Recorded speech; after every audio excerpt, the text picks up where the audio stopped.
हम तो इसकी मुखालफत ही करते हैं। बुलडोज़र किसी चीज़ का समाधान नहीं है और समाधान से मुराद है कि जो चीज़ काम है कार्रवाई करने का, वो न्यायालयों का काम है। हम बार बार इस चीज़ को कहते हैं, पुलिस प्रशासन और सरकार न्यायपालिका के काम को अपने हाथ में नहीं ले सकती, नहीं लेना चाहिए। माननीय सर्वोच्च न्यायालय ने कई बार टिप्पणी करी है बुलडोज़र के खिलाफ, लेकिन अफसोस है कि लगातार बुलडोज़र चल रहा है। हम चाहते हैं कि बरेली के लोगों को इंसाफ मिलना चाहिए। जो एक प्रेशर के अंदर कार्रवाई चल रही है, वो चीज़ रुकनी चाहिए जी। बहुत फ़र्क होता है। 2024 के चुनाव में तो यही बीजेपी के लोगों ने ये भी कहा था कि हम पूर्ण बहुमत के नहीं, बल्कि एक मजबूत बहुमत के साथ में 400 के आंकड़े को पार करेंगे, लेकिन हुआ तो नहीं।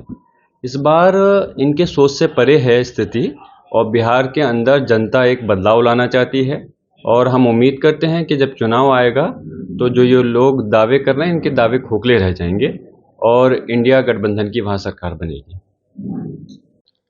ये जहाँ तक मेरी जानकारी में है, अनुप्रिया पटेल जी शायद माननीय मंत्री हैं, चुनाव आयोग से पे तो किसी पद पे है नहीं, तो वो कैसे इस चीज़ को कह सकते हैं कि जो वोट काटे गए हैं उन लोगों के काटे गए हैं जो कि बाहर के रहने वाले थे।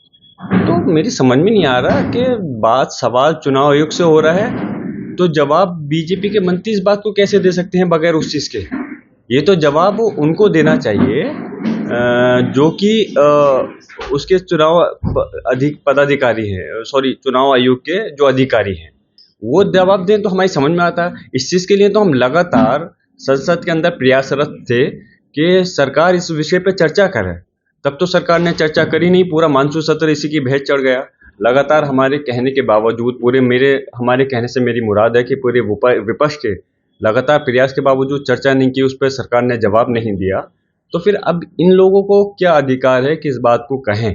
क्या मतलब चुनाव आयोग ने क्या इनसे कहा है कि हमने ऐसा किया है, या चुनाव आयोग को इनकी जानकारी कैसे है? वो ऐसा नहीं है। अगर सिर्फ ऐसा होता कि जो लोग बाहर चले गए उनके वोट काटे होते, तो आज विपक्ष के लिए विरोध नहीं कर रहा होता।